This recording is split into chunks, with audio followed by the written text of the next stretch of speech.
The story of the merchant and the genie. There was once upon a time a merchant who possessed great wealth, in land and merchandise, as well as in ready money. He was obliged from time to time to take journeys to arrange his affairs. One day, having to go a long way from home, he mounted his horse, taking with him a small wallet in which he had put a few biscuits and dates, because he had to pass through the desert where no food was to be got. He arrived without any mishap, and, having finished his business, set out on his return.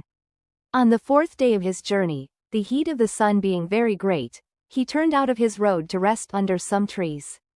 He found at the foot of a large walnut tree a fountain of clear and running water. He dismounted, fastened his horse to a branch of the tree, and sat by the fountain, after having taken from his wallet some of his dates and biscuits. When he had finished this frugal meal he washed his face and hands in the fountain.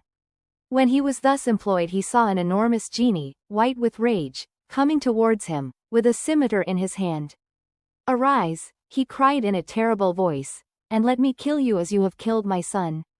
As he uttered these words he gave a frightful yell.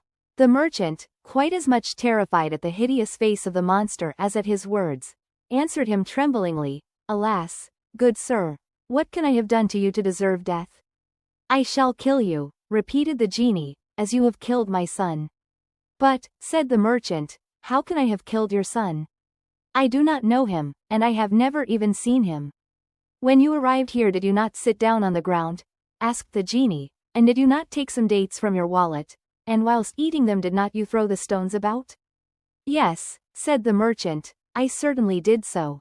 "Then," said the genie, "I tell you you have killed my son, for whilst you were throwing about the stones, my son passed by, and one of them struck him in the eye and killed him.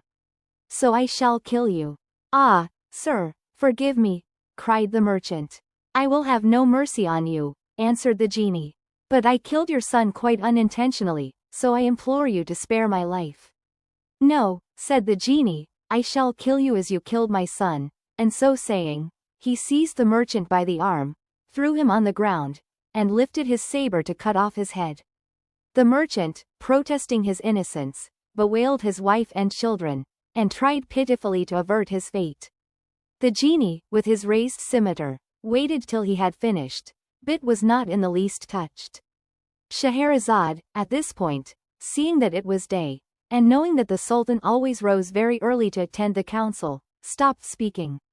"Indeed, sister," said Dinarzade, "this is a wonderful story." "The rest is still more wonderful," replied Scheherazade, "and you would say so, if the Sultan would allow me to live another day, and would give me leave to tell it to you the next night." Shahryar, who had been listening to Scheherazade with pleasure, said to himself, "I will wait till tomorrow. I can always have her killed when I have heard the end of her story." All this time the Grand Vizier was in a terrible state of anxiety. But he was much delighted when he saw the Sultan enter the council chamber without giving the terrible command that he was expecting.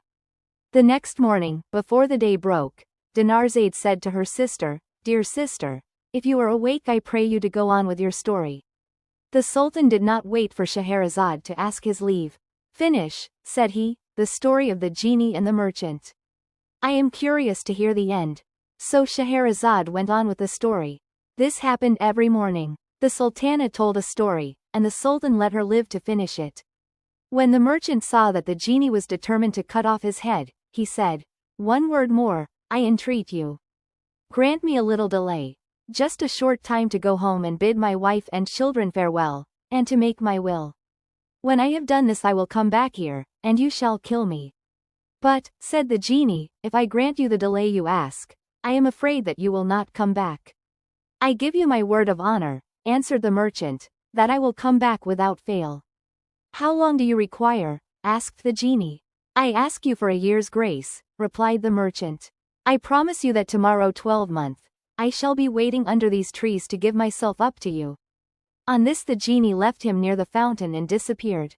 The merchant, having recovered from his fright, mounted his horse and went on his road. When he arrived home his wife and children received him with the greatest joy. But instead of embracing them he began to weep so bitterly that they soon guessed that something terrible was the matter. "Tell us, I pray you," said his wife, "what has happened?" "Alas," answered her husband, I have only a year to live. Then he told them what had passed between him and the genie, and how he had given his word to return at the end of a year to be killed. When they heard this sad news they were in despair, and wept much.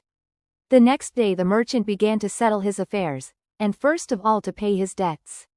He gave presents to his friends, and large alms to the poor. He set his slaves at liberty, and provided for his wife and children. The years soon passed away, and he was obliged to depart. When he tried to say goodbye he was quite overcome with grief, and with difficulty tore himself away. At length he reached the place where he had first seen the genie, on the very day that he had appointed. He dismounted, and sat down at the edge of the fountain, where he awaited the genie in terrible suspense.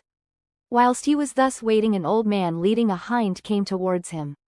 They greeted one another, and then the old man said to him, May I ask, brother, what brought you to this desert place, where there are so many evil genii about?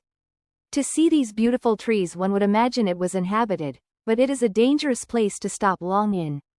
The merchant told the old man why he was obliged to come there. He listened in astonishment. This is a most marvelous affair. I should like to be a witness of your interview with the genie. So saying he sat down by the merchant.